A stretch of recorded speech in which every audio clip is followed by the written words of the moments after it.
guys, welcome back. I'm sure many of you would sympathize with me that the most difficult challenge to face during the quarantine period was how to stay healthy and keep fit.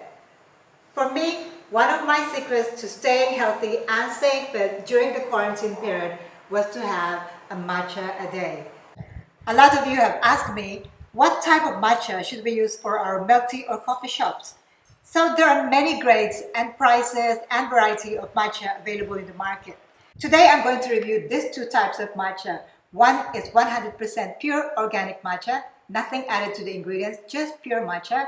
And the other is the one that is most commonly used by many milk tea and coffee shops, which is a mix. And a mix meaning it adds some sugar or creamer or stabilizer. But what we're going to use today is one which is unsweetened. In terms of price or cost for your milk tea or coffee shops, the cost of 1 gram of matcha, in 1 cup you only need at most 2 grams. It would cost about 14 to 15 pesos. But with a mix, you will need more to make that perfect blend of matcha. You will need at least 20 to 30 grams of matcha. And 10 grams would cost about 8 pesos. And so for 30 grams or 3 tablespoons, it would cost you about 24 pesos. So in terms of cost, it's probably cheaper to use the pure organic matcha. But in terms of creaminess, you get more creaminess with the matcha mix. In terms of taste, well, let's find out. This is the one which is the pure organic one. We only need, in this case, 1.5 grams. This is 1 teaspoon. I'm only going to use 12 ounces cup. Check the description below for the recipes for 16 and 22 ounces. And this now is the organic matcha latte, which is the mix.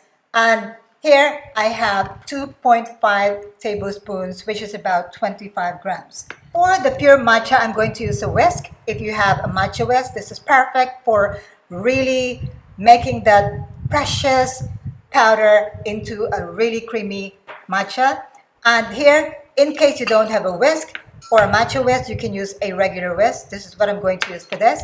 Step 1 is to dissolve this matcha with 2 ounces of plain mineral water. It doesn't have to be hot, it can be cold.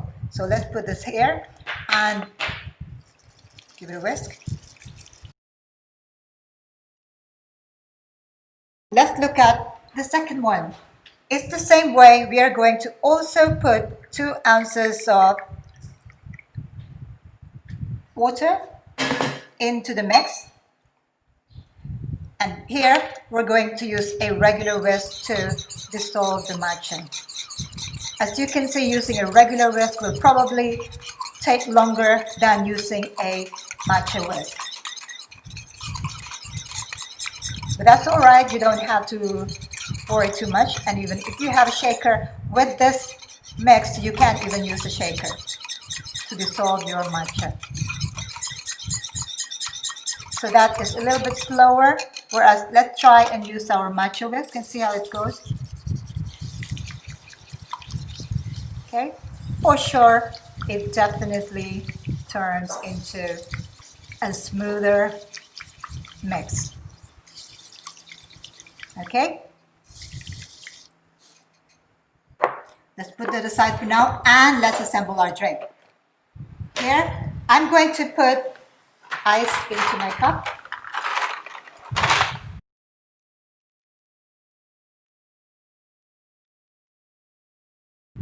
I'm going to prepare my latte mix for the pure matcha and my latte mix for the mixed matcha. 2 ounces of fresh milk. I'm going to add 1 ounce of milk syrup. Remember, this is only for 16 ounces, so I've got there my sweeter fresh milk. This is to ensure that when your customer drinks it, the first sip will be, wow. Okay, and into the other one, I'm going to also put 1 ounce of milk syrup.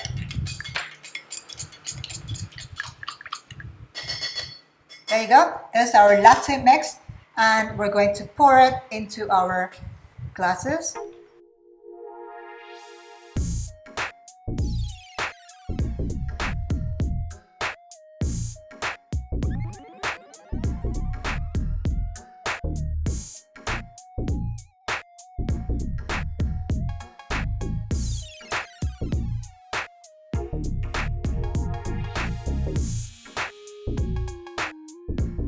I'm going to put chia seeds on top of our matcha drink.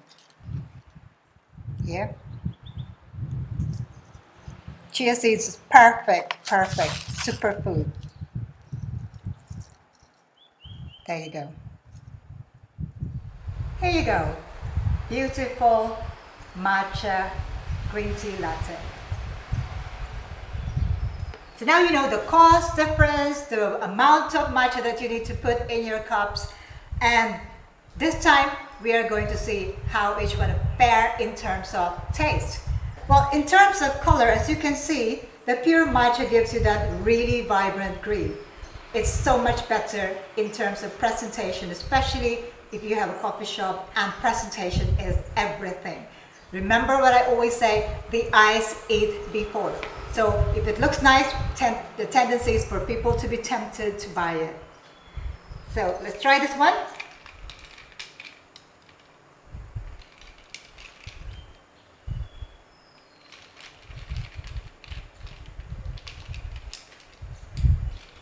This one definitely gives you that creaminess and that absolutely wow factor when you drink it. The taste of the matcha is a little bit diluted with the blend, but it still tastes very good. If you are going to use it for your coffee shops or milk tea shops, this one is perfect. It's got a really, really beautiful smell too. I drink this a lot. Maybe about 2 to 3 times a week. And the rest of the time, I drink them hot. And that is for another video tutorial, hot green tea matcha latte.